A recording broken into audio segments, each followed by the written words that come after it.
whatever is there right now, like, is enough at that exact time. Like, that's exactly what you like need for this like period in your life, even when it feels like shitty or difficult. Welcome to Normalizing Non-Monogamy, the podcast where we interview incredible people from across the entire spectrum of non-monogamy to hear their fascinating stories. We strive to bring guests on the show who have a healthy approach to non-monogamy. However, it's important to remember that everyone does it a little bit differently, and the views and opinions expressed by our guests do not necessarily reflect our own. Additionally, we produce this show for entertainment purposes only. Please be aware that we aren't doctors or therapists. Consult a medical professional for anything regarding your health that you might learn about on the show. Enjoy! Welcome to episode 177. We're Finn and Emma, and today we have a beautiful conversation with Claire. She is polyamorous and has been exploring non-monogamy for about 7 years now. She has recently started a relationship coaching business and called Intuitive Loving. So you're going to want to check that out. But first, go listen to this interview.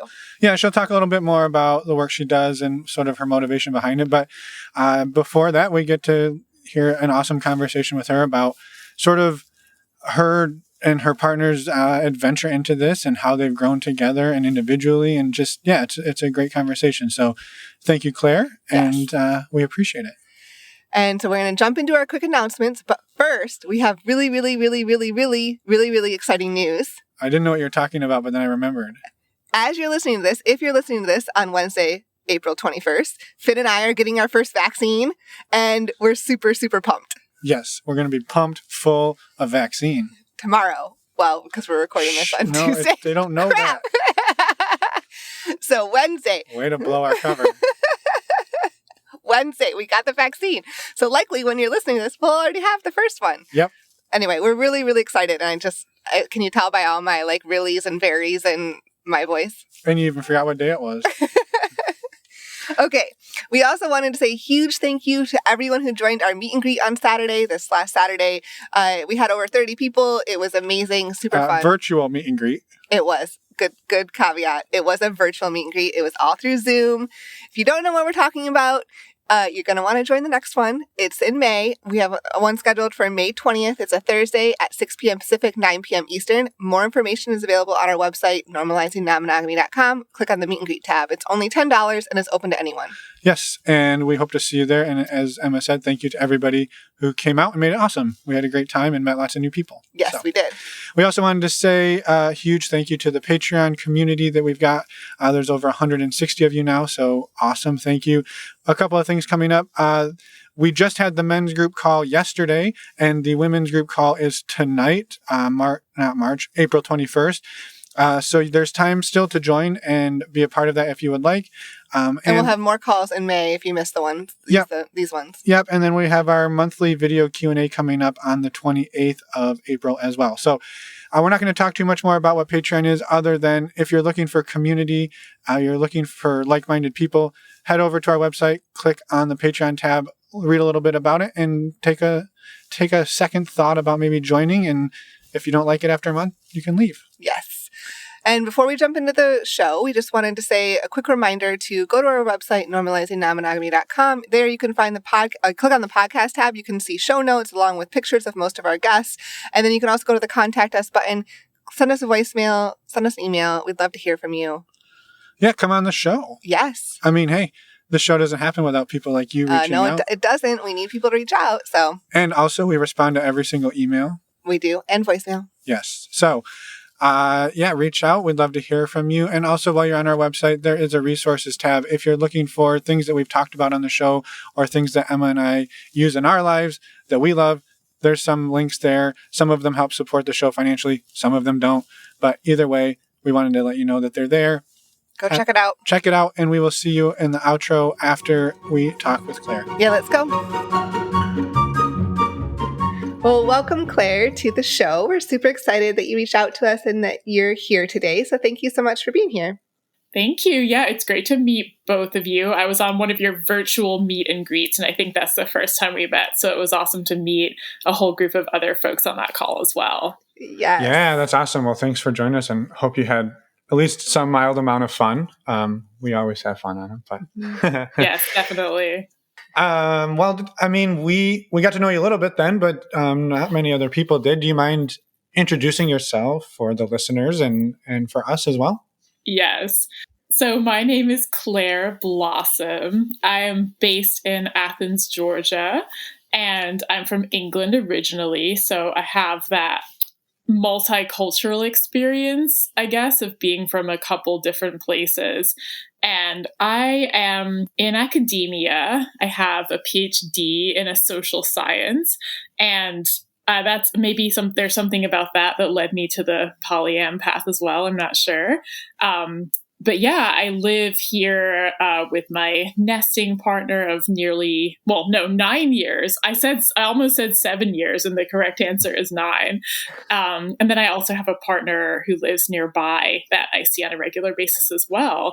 But that's just a little bit about me. I am working in academia, but my new venture is a coaching service, which has been building in a really cool way. I'm really excited to be working with folks, having a broad variety of relationships, but I focus on people who feel like they're sort of a misfit when it comes to relationships. They might be polyam, they might be ethically non-monogamous, and they also might be somebody who just feels like they're not quite getting something right. Like there's something about them that doesn't quite fit in. And so I help people, like as somebody who's had that experience myself, I help people work with those ideas about themselves to create what they want to create for themselves in their relationships. So yeah, that's my brief intro. Awesome. Yeah, very cool. So I'm curious, have you and your nesting partner been exploring polyamory your whole relationship, or when were you introduced to non-monogamy? So only a couple years after getting together, we started to talk about it. When I was introduced to it, I think it's got to be like 2005. So I'm 34. I graduated from college in 2008. Yeah, I remember I was at like a very liberal kind of religious group, like, cause I went to Smith College, which is a very kind of out there, like very queer space to be in. And there was a polycule that had come, or like 2 of its members had come to this religious group's meeting. So in any other context, I would be like, wow, polyam people going to a religious group. But at Smith College, it was like, oh, this is like the radical Catholic feminist religious group. And that was the first time I got like firsthand exposure to people who were in a polyam relationship. And I just never thought that much of it. I think I probably stigmatized it a little bit and was like, oh, that's really out there. Like, I could never do something like that. Like, I definitely used to be one of those people who's like, oh, I could never do that. But yeah, then I had been dating my partner for a couple years, and I started to think about, like, I was pretty young, so I was like 26, and I saw him as a life partner. And I realized we both saw each other that way, and that we'd like to do that. We'd be like, let's be together indefinitely, right? Like, let's just keep doing this thing. We really want to. But at the same time, I always just like had crushes on other people. Like in any relationship I'd been in, I would always have a crush on someone else. I didn't think that meant that I couldn't be monogamous. I thought it was just really normal. And I think it is. But it also just sort of prompted me to ask if it was something he'd be willing to try. But I also, like, he had done that before, like he had an open relationship in the past. So I knew that it was something that he was possibly open to as well. Yeah. And so at first it didn't feel like something we both like really wanted to explore together. But 6 months later, that's when we decided to really go for it. Like we had been kind of getting on the same page and just having our own interesting experiences that made him really want to try it as well. So that's how it happened. Yeah, well, I was just curious, what were the catalysts that went from like, you started talking about it and you decided that we're not going to do it, to then 6 months later, like, yeah, let's give it a go. Because I think, I guess I asked that because we hear from a lot of people who are like thinking that they're into it and their partner's not, and their partner's just never going to be. And it sounds like you both were at a point where we're like, we don't really want that, but it's not always like a definite forever kind of thing. Yeah, I think that's a really important lesson to get from that. So what happened, actually, I remember I have like a really good memory about like specific sequences of events that happened and the interesting things that were happening in our lives. So we were both, so it's early 2014. We had both been like getting to know we were like befriending new people together, you know, like as a couple, like you have your friends that you get before you meet each other. We had started getting involved with this lefty political campaign locally here in Athens. And I happened to notice like, damn, there's a lot of like attractive people around in these campaigns. There wasn't anyone that I was interested in specifically, but I noticed that my partner would like just, you know, go to more events that went on late and just hang out with people. And I was like, yeah, there's a lot of kind of like attractive like women around as well. So I just noticed my theory, which I think he's like pretty much confirmed, but my theory was that he was kind of noticing, but like, lots of cool people out there actually. And like a lot of some, well, not a lot, but some of them were also in like open situations too. So that's one part of it. The second part of it is that like, so I was always like open to it. I was just like, yeah, like it's on your time. I see this as like icing on the cake of our relationship. I don't see it as like, we have to do this to make this work, which by the way, I think is something I like, and that's an intentional way of seeing things. Like, I think that we always like, we tell ourselves certain stories about relationships. Like this can't continue unless I'm able to open it up. And I think it's just important to remember that like, no matter how much you believe that, that is something you're like telling yourself too. Like you could also see it in like a totally different way. But I felt on a really genuine level, like this feels like we're enough, you know, we're full together. And also what if we did this? This would be like a really fun way to like spend the rest of our lives. So anyway, he and I go on a family trip. So like I said, I'm from Europe. And so we're on a trip in Spain with some of like 8 baby boomers in my family. So like lots of older folks who would never sit down and talk about this kind of stuff. But we're in our room and I had this weird dream.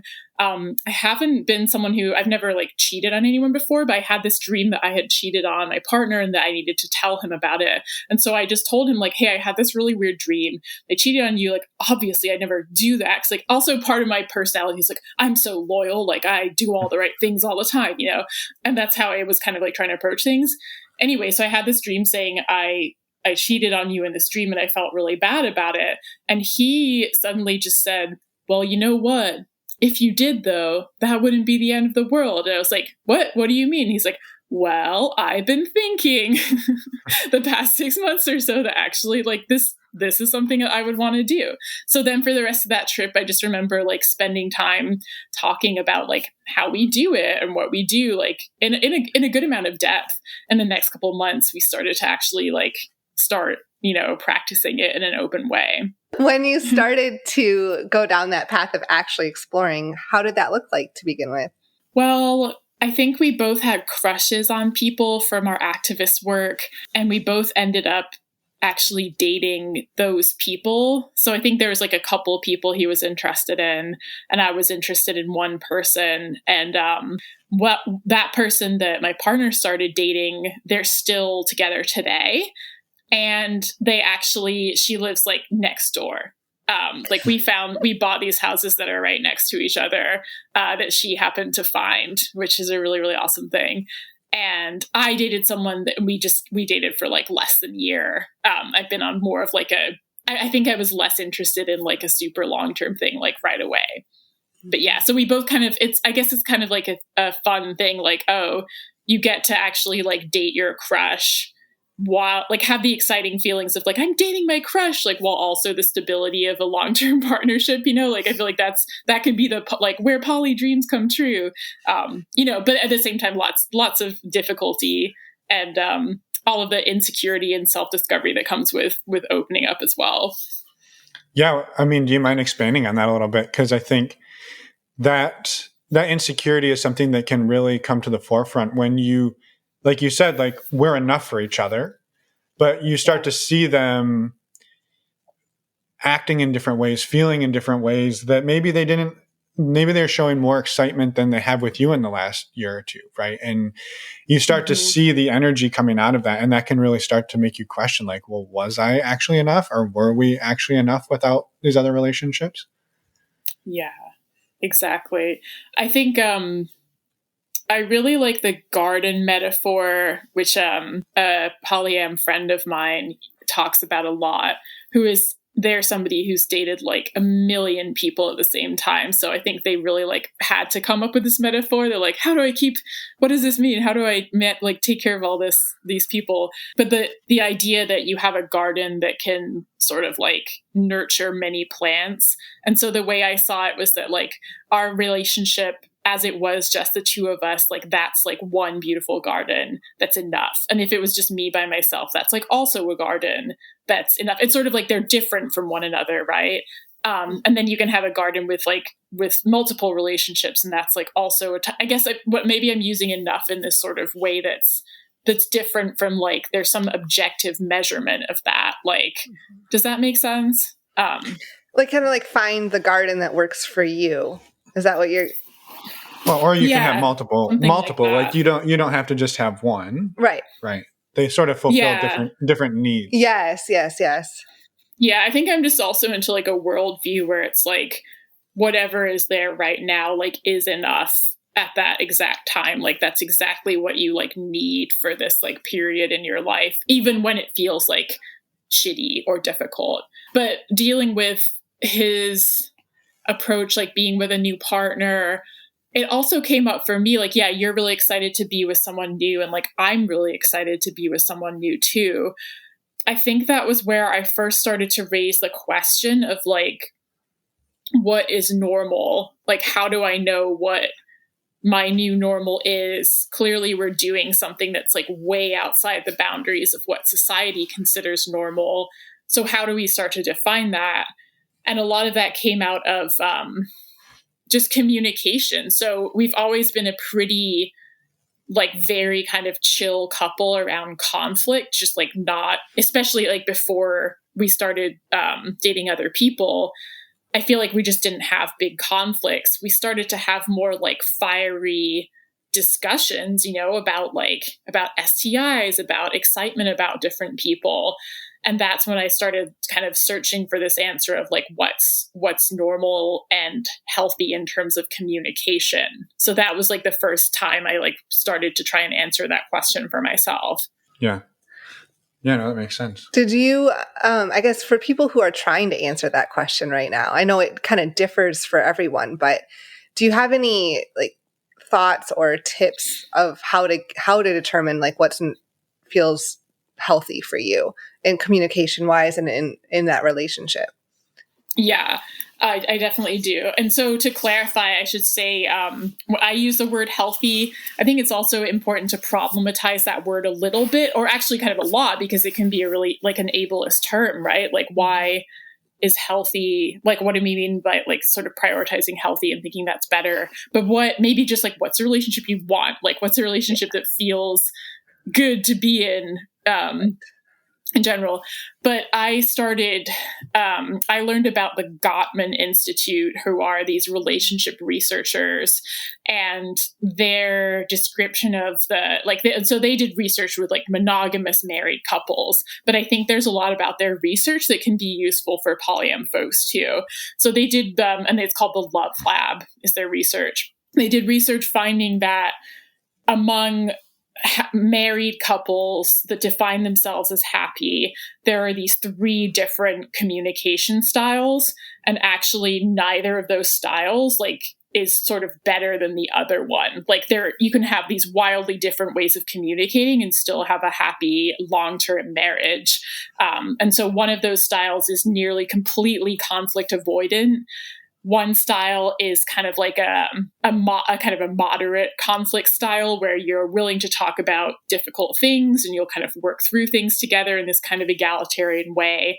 And then one style is bickering a lot and like very high energy conflict back and forth that might have like a lot of anger or sadness in it as well. So basically like the 2 conflict styles, like avoidance and high conflict, we think that both of those are wrong. Like one is like, oh no, you're avoiding conflict and that's bad. And the other is like, you're fighting too much.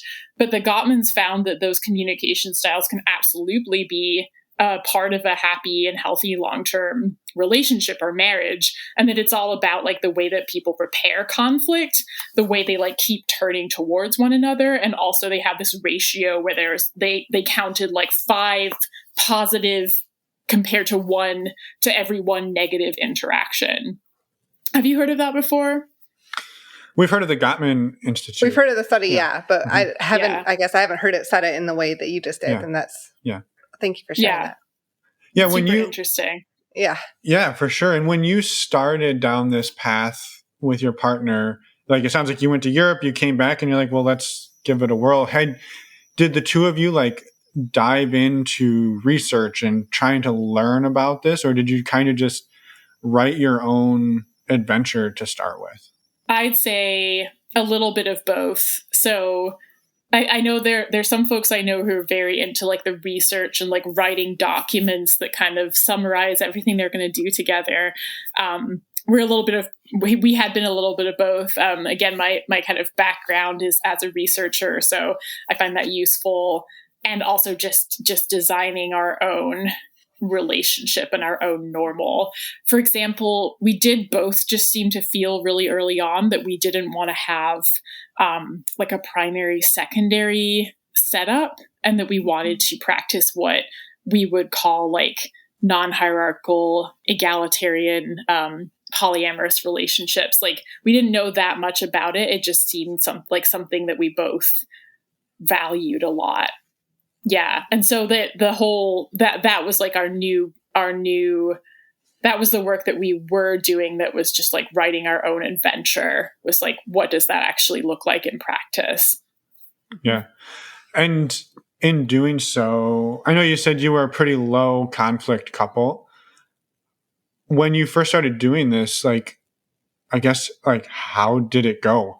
Yeah, I think that we had more conflict, and that's when I was like, is this okay? Is this normal?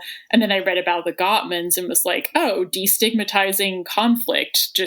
I think I was raised to just think that conflict is just not good at all. So it really took a lot of pressure off to be like, no, it's okay to like sometimes have difficult discussions about things that really like touch on a nerve.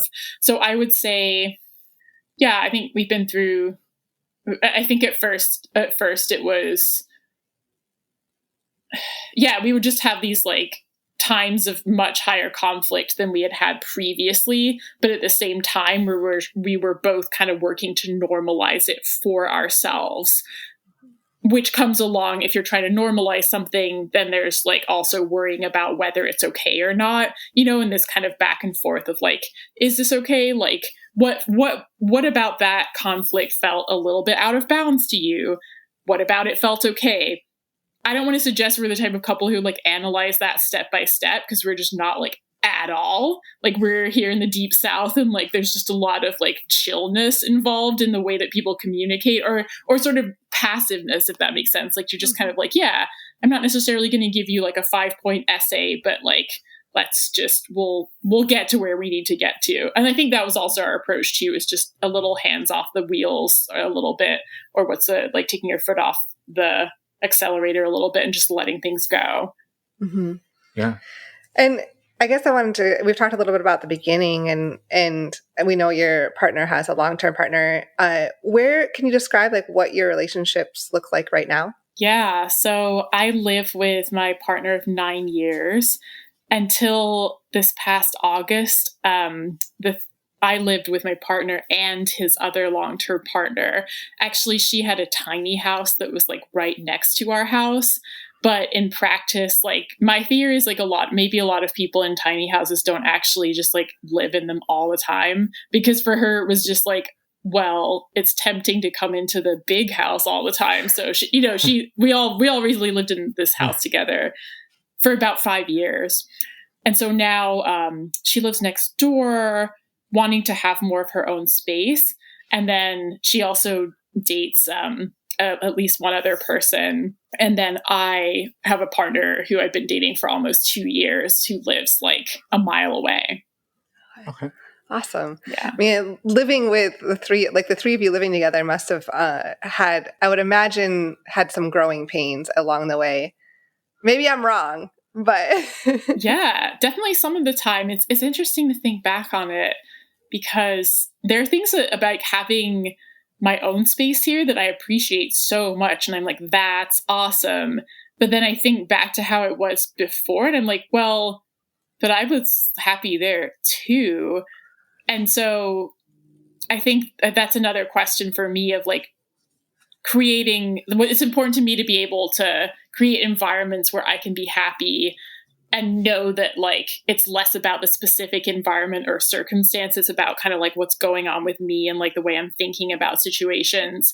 But yeah, I think there are some growing pains in the first year around how we live in the space together. And then after that, more kind of like allowance of like, well, this is just a lot of compassion to like, this is how this person is. Like they think they've cleaned up. And I'm actually not talking about like a cis male here, but like somebody perhaps thinks that they've cleaned up and you're like, oh, that's how you would clean that up? Okay. Very interesting. Like, I'm sure that you've been really busy this week, you know? So I guess a combination of like being explicit about how we want to live together and also just like a lot of allowance and just letting people be who they are, which is another kind of like big relationship, like I guess value for me is just like this idea of there's a coaching concept from Kara Loewentheil called the human ecosystem, where she talks about like allowing people to be who they are, loving them for who they fully are. And it's like, there's something about their ecosystem where it all like makes sense together. Like if that person's really shy, then maybe that goes along with the fact that they're an introvert and you like them about that, you know, so how our like negative quote unquote qualities can balance out. Like they kind of make sense with what we like about people too. Yeah. And I think your point about compassion, like remembering to have compassion, like because we are all human after all, right? So I think that's an important thing to remember too. Yeah. When you and your partner kind of jumped into this journey together, like over the last, I guess it's been about 7 years or so, right? Am I right? 7 years or so? Yeah, about 7 years. How have you each seen each other grow? Like, or how have you seen yourself grow in the last 7 years since you've made this shift? Yeah, well, what I've realized about myself over that time is that I just keep seeing this pattern come up for me over and over again, which is that there is something going on. There's something about me that's not quite good enough, or that doesn't fit like some ideal in this way that I want to. Like there's some kind of like lack of sufficiency. So when I get to that place where I'm like struggling, I feel totally differently when I'm feeling good or great. Like I feel good about myself.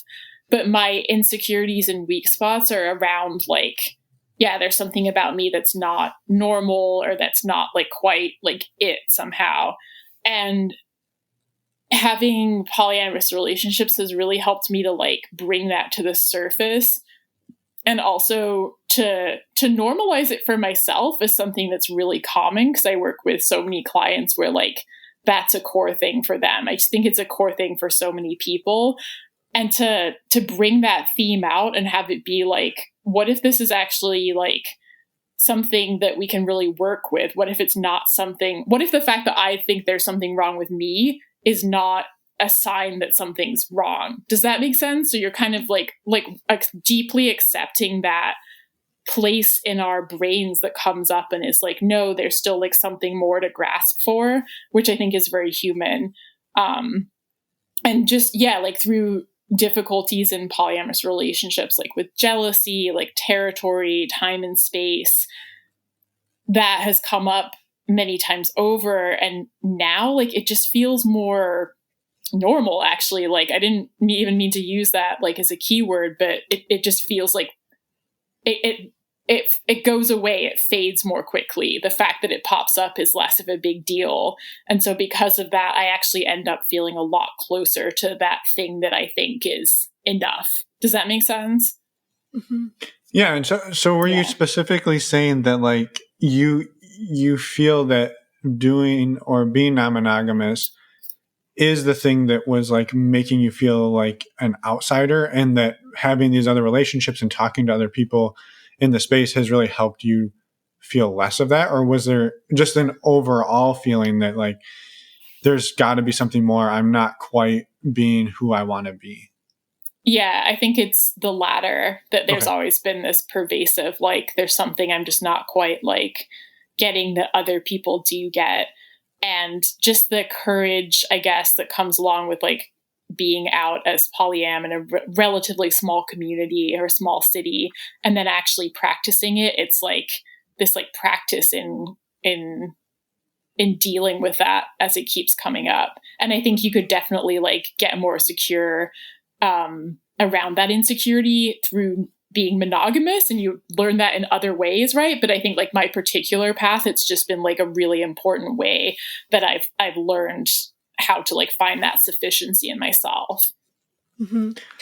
Yeah. And that's huge, because if you're, I mean, coming from someone who struggles with some insecurity of their own, like that's when you feel that way, it's hard to feel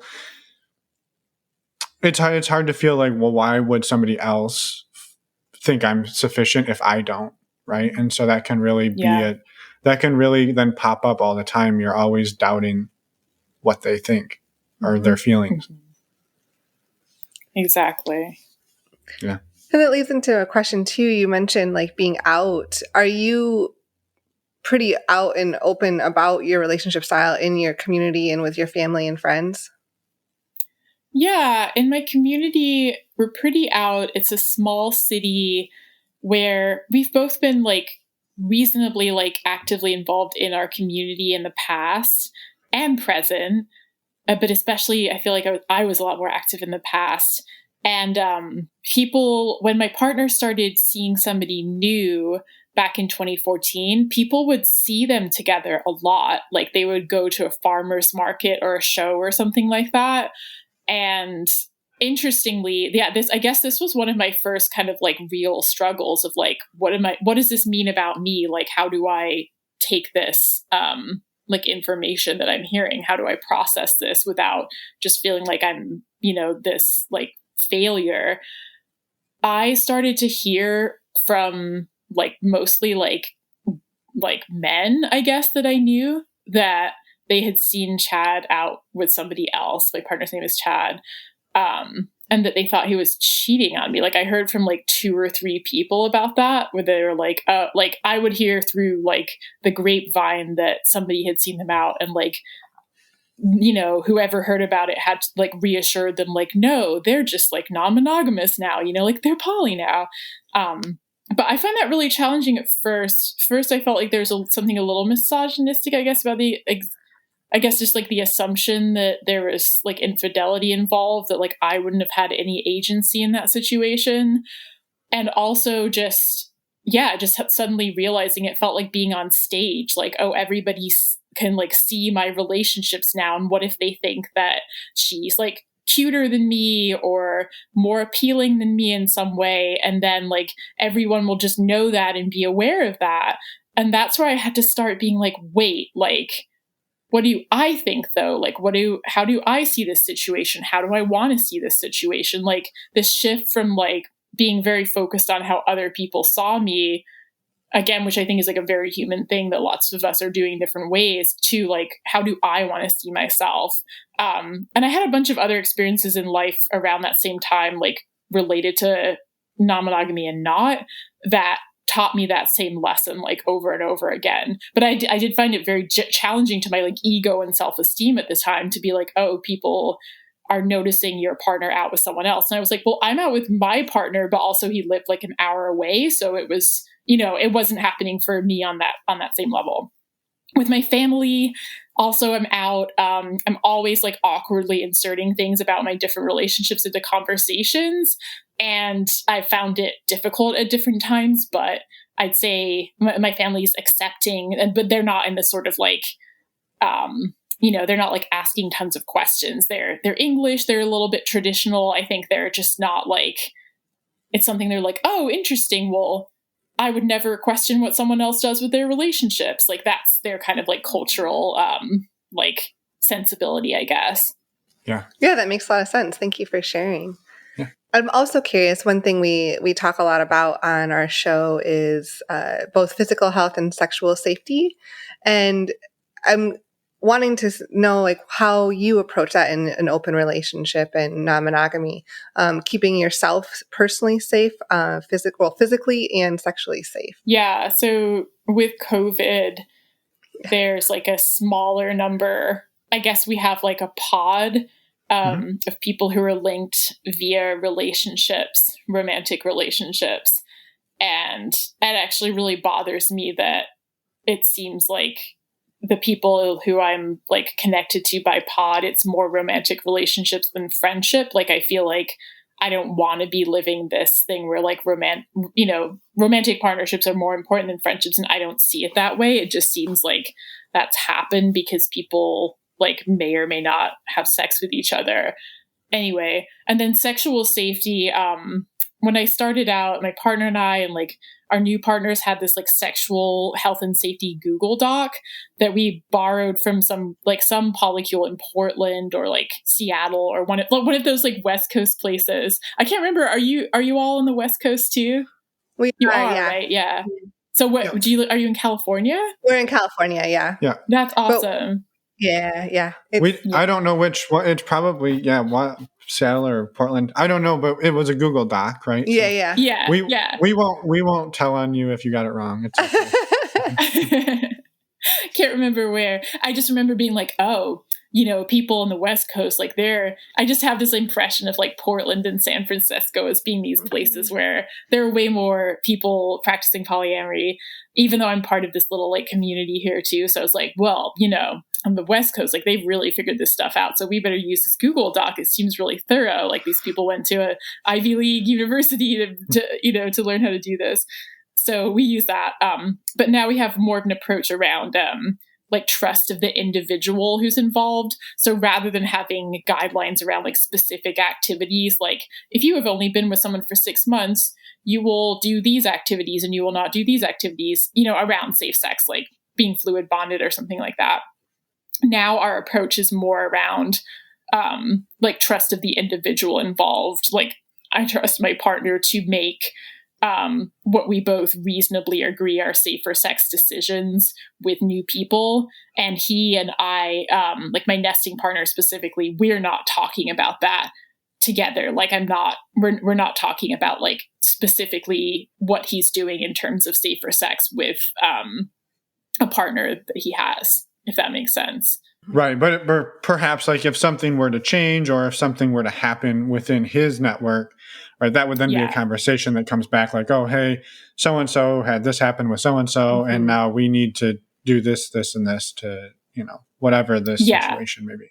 Yeah, exactly. We'll probably have a basic conversation about like, oh, how do you see this person's risk profile? Like, how do you want to approach things? And we might have like 1 or 2 conversations about their, starting a sexual relationship with somebody new, but it's not necessarily like a thing with like a ton of, follow-up conversations, like you said, unless like something changed in somebody's kind of situation. Right. Yeah. I was also curious too, like with polyamory, I know there's sometimes like this perception that like you just have an infinite amount of like capacity for partners. And it sounds like right now it's like one for you and sort of one for for Chad.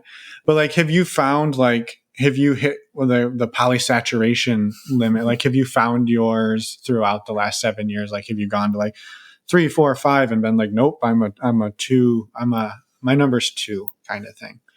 Yeah, that's a really good question. So my partner actually is involved with more people than myself and the other person I've mentioned. Like there's somebody else he's been dating for a year, other people who he has more kind of like crush, like flirtationships with.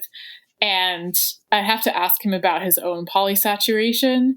I know for my other partner, who I don't live with, I think he's pretty saturated with 2 partners.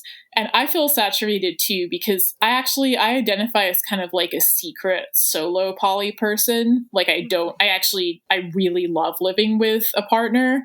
So I'm not interested in not living with him, but I really value like having in the sort of like the Virginia Woolf sense, like literally and metaphorically, like a room of my own, and having the space to just like be with myself, be with my like spiritual practice, and not like always be with somebody else. So in terms of, I think that I would be too saturated to date somebody else. So I think that 2 is definitely my saturation point. Yeah. And kind of along those lines, and this maybe you kind of just touched on this. I was going to ask, like, when you and Chad opened up, that shift from like, we do all of these things together. It sounds like you were in a lot of activism together. You lived together. You kind of had a life together. And now all of a sudden your time is being divided up, either 2 ways, 3 ways, 4 ways. How did that transition go for the 2 of you? Well, one thing is, I don't know if we started spending less time together because we had just, we just started living together the same year that we started dating other people. So we hadn't gotten into like a cohabitation arrangement where the other person was just like always around. There is one thing that I have found difficult to find my new normal around, which I feel very differently about, like speaking about it right now, but around weekend time together. I have struggled with, here's what comes up in my mind. I think about an old married couple that has their weekend coming up and they're like, oh, well, what do you want to do this weekend? They're figuring out how they want to like spend it together. This sort of like ideal, like what it means to be happy in old age. And I've had this idea that there's like, if we can't have like completely free, like unbridled time together, like all weekend, that there's something about that that's not like normal, I guess. Like there's something not even normal, just like that things should be that way. Like the way things should be is that we have just like this huge expanse of free time together over the weekend. And so that's been like the one thing that we've had like really big arguments about during the time that we've been together. And it's sort of a strange paradox to me because even when we were monogamous, like on the weekends, I would want to hang out the night before, hang out a little bit the next day, and then go do our own thing. So like in practice, that's kind of more what I actually like want. But there's just this sort of, I guess there's normalcy and there's also FOMO. Like those things kind of stick out for me a lot and also for clients that I work with. Like a FOMO that like, what if there's this parallel life you could be living where you just have this blissful expanse of time spreading out ahead of you, but instead you have like this more divided time with other partners. Mm-hmm. So yeah, which is interesting because you sort of chose the non-hierarchical route, which would sort of open that up to be like time is everybody's in a sense, right? It's not like you don't own his weekend any more than one of his other partners owns his weekend at that point, kind of thing. Mm-hmm. Yeah. At the same time, since we started having relationships with other people, it's been really grounding and helpful. It might not have to always be this way, but it's been grounding to have like a routine of like, these are the times that we spend together. Yeah. I'm sure that some kind of polycules or couples might set that up on a week-to-week basis, but for us, it's pretty like consistent days and times. And so there's something about that, I think, both for me and my nesting partner, my partner, George, who does not live with me, there's something about that just, it slots into our brains really easily and seems to work really well. Mm-hmm. Yeah, and I can see too how then those weekend times sort of get a higher value placed on them, right? Like that's time where you're not also thinking about your job or something else going on. You can stay up a little later, you can sleep in a little later. And so that time it's a little more precious. Yeah, it's just limited. different. Yeah. Yeah, I used to see it that way. I don't know that I do so much anymore just because I do love weekends. I love that like extra time. I've just started to just like with anyone in general. I'm just like, this past weekend, for example, I went for a walk with a friend and I was like, I want to see my friends on the weekends. Like, there's nobody who's telling me what to do with my time on the weekends, but I'm like, why don't I see my friends more? Like, yeah, COVID is one reason, but just kind of, I don't know, that like when I actually ground in what do I really like want with my time, it's not always seeing the person that I also see a lot of the rest of the time. Like I want to have weekend time with my partners. Yes. But that's not necessarily like the whole weekend or like some very specific set of like parameters around the weekend. Yeah. And this is also like such an important thing for me. Just like, this is a coaching concept, but that's a very dry way to put it because it's just like completely changed my life. But seeing a circumstance in general, like a Friday night, a Saturday morning, to see that as like something that's kind of qualitatively better or more relaxing time than like a Thursday night or something, it's not super helpful to me because like, it's like the way I'm like, I could be very stressed out on a Friday night or a Saturday morning. Like there's something about like the circumstance itself is not like objectively superior. It's about what I'm thinking and what I'm kind of choosing to think and the kind of intention I'm putting into that space and time. Like I basically like I have more control, more agency in a given circumstance than I really realize. And that has just like totally shifted my life. Cause I used to be like, yeah, weekends are for fun. Weekday nights are less so. And I'm like, wait, weekday nights are amazing because you work and then you're just like chilling. And what I like working quite a lot, you know? So like having a balance of both is like, that's pretty amazing. So yeah, just like we have certain conventions of like how we see different like times of the week, but sometimes it's like, why? Like, well, what if I want to see it differently? And I find that really empowering. Mm-hmm. Yeah, I think love that's that. Yeah, I love that too. Thank you for explaining a little bit more about how you view that. I think it's really helpful. And I was also wondering, have you and your nesting partner, or even just you by yourself, considered exploring other different types of non-monogamy in any other ways? Like, for example, more of a swinging dynamic or anything like that with any of your partners. Has that ever come up?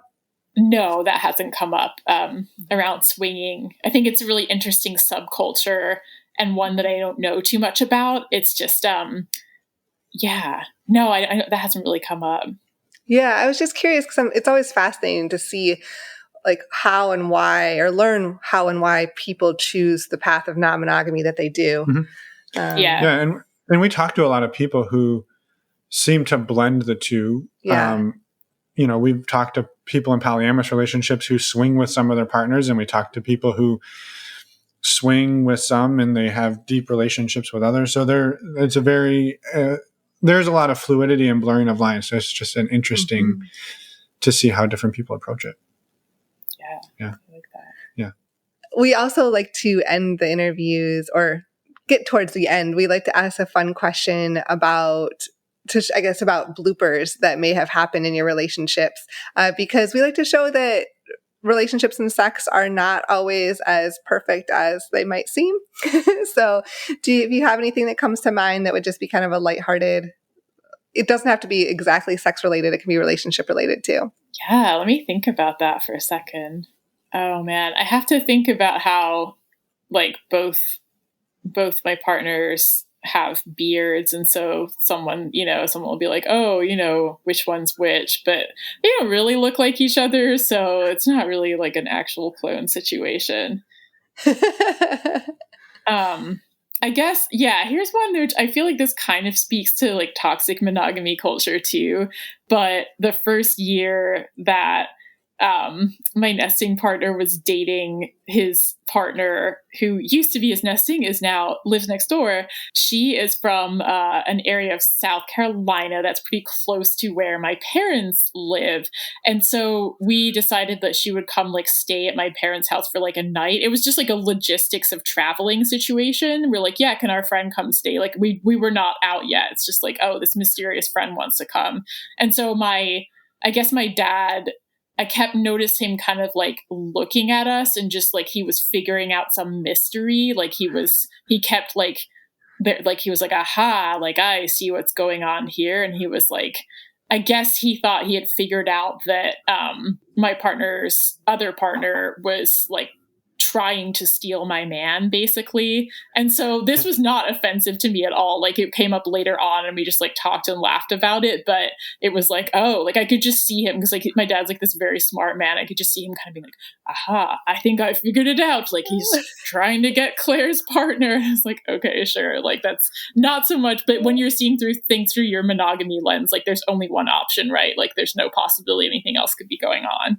Well, for sure. Yeah. It's hard when, that's, you don't have that framework that like, oh, potentially this is all on the up and up. But, right.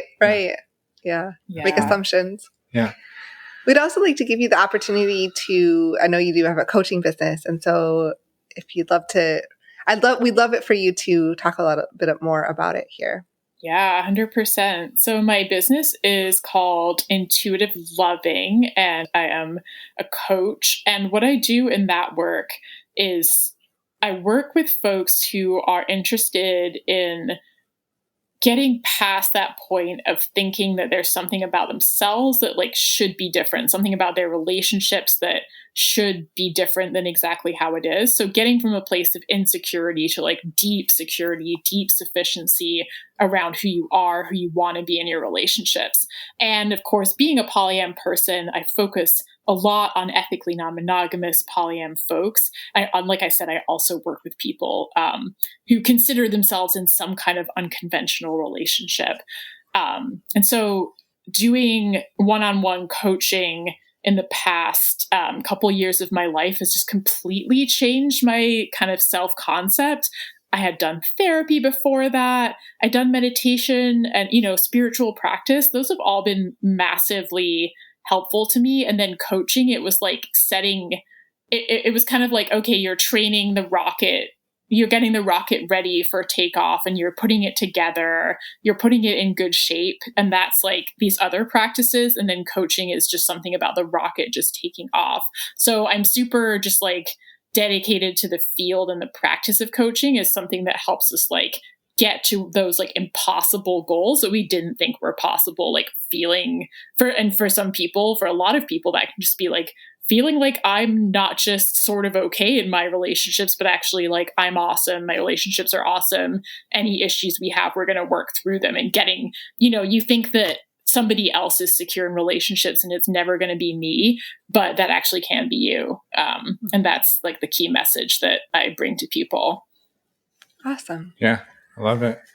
Well, thank you so much. Yeah. Do you have anything? No, I was just going to say links to everything. All of your information will be in our show notes so people can easily find you without having to do too much hunting. So that's a little bit for the listeners. And then, is there anything else that we didn't talk about that you wanted to share or leave with the listeners before we let you get along with your evening? Yeah, I think just one more thing that's really important to me around polyam, ethically non-monogamous relationships is that there's something where we have decided to have relationships that are not exactly what mainstream society says we should be doing. And so I think there's a point at which we have to do more work to figure out not just what is right or how things should be, but how we actually want things to be. And I think that sometimes people see like doing that extra work as extra work, right? Like it's not fun. It's like a bad, it's a negative like kind of side effect that comes with pursuing the kind of relationships you want. But I want to suggest that it's actually better because we get to radically define what we want. Like maybe partners decide that because of one person snores all the time, they don't want to sleep in the same bed.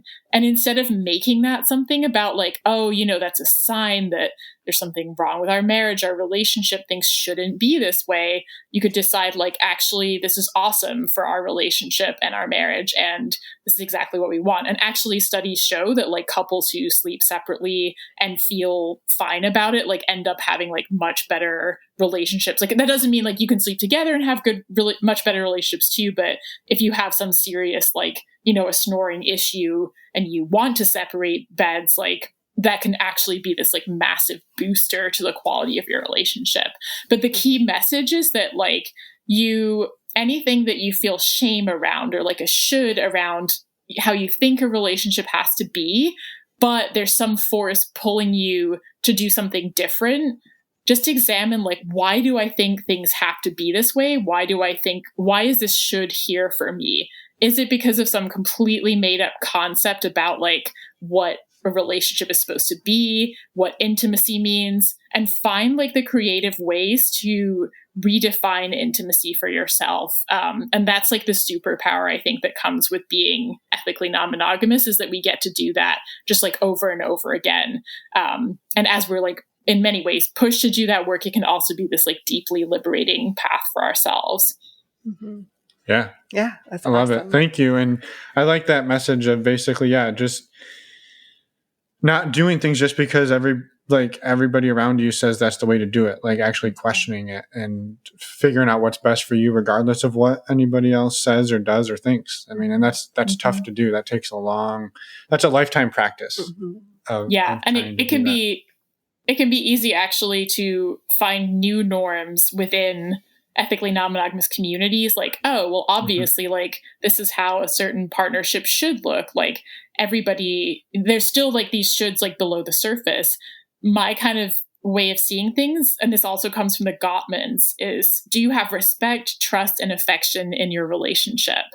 Are these things that are present and that you both, not both really, but like, do all partners think that those are important things? And when you have those foundations, like the sky's the limit in terms of how, unconventional you can get and be happy in what you're doing. Mm-hmm. Yeah. Awesome. Yeah. I love it. Yeah. Well, thank you for everything today. It's been fantastic chatting. And thank you so much. Thank you. And we'll let you get along with your Georgia evening, and we'll be in touch. Yeah, thank you. Great, thank you. Have a great afternoon. And we're back. Thank you so much, Claire, for reaching out to us and for all the amazing work you do and for sharing your beautiful story. So we love talking to you. Thank you again. Yeah, it's awesome. And also, thanks for being so out and open in your community. I know that's not always easy to do, but it sounds like you and your partner and partners have built a pretty awesome poly network down there in Georgia. So congrats on that. And thank you for helping to normalize non-monogamy. Dun, dun, dun, dun. Nailed it. All right. What else? We just wanted to remind people again, we've got a meet and greet coming up on May 20th from 6 to 9 p.m. Again, links on our website. 6 to 8 p.m. Pacific. It doesn't matter. They can go look go to our website, click on the meet and greet tab. The details are there. You sound annoyed with me. I'm going to leave this in so people can hear what happens when I make a mistake. I just like to point it out. And tonight, there's the women's call for the Patreon group. Again, thank you to all of the amazing Patreon patriots. Oh my gosh. I'm going to stop. Thank you. The men's call was last night, so you missed that one, but there will be another one in May. And we have our Q&A coming up next week, next Wednesday on April 28th. And Emma and I just got vaccinated. I think that's all the update recaps. It is. I just want to note, too, on the men's and women's groups calls, these are open to anyone that identifies with those groups. So we're trying to come up with better names and what to do with those. But we just want to make sure it's clear that if you're interested in joining, please come join. Yeah, they are safe spaces for anyone who would like to join. We've had non-binary people join in the past and have gotten feedback that they felt super safe and welcome in both groups. Yes. So we just kind of wanted to point that out. So yeah, thank you again to the Patreon people for making that amazing and welcoming. It's a lovely community, wonderful community. All right, enough rambling. Next week, we got our interview with Kat. Yep. Another cat. We have a cat from a while ago with 1 T. Uh-huh. We've got a cat with 2 T's. Uh-huh. And then in 2 weeks we've got Kitty. Uh-huh. So don't get confused. They're not all they're not the same people. No, they're not. Nevertheless, we're excited for that. It's a great conversation. And Kat's been on a bunch of the meet and greets. She has. So that's awesome. So anyway, we will see you in a week with that. And we're excited to be vaccinated.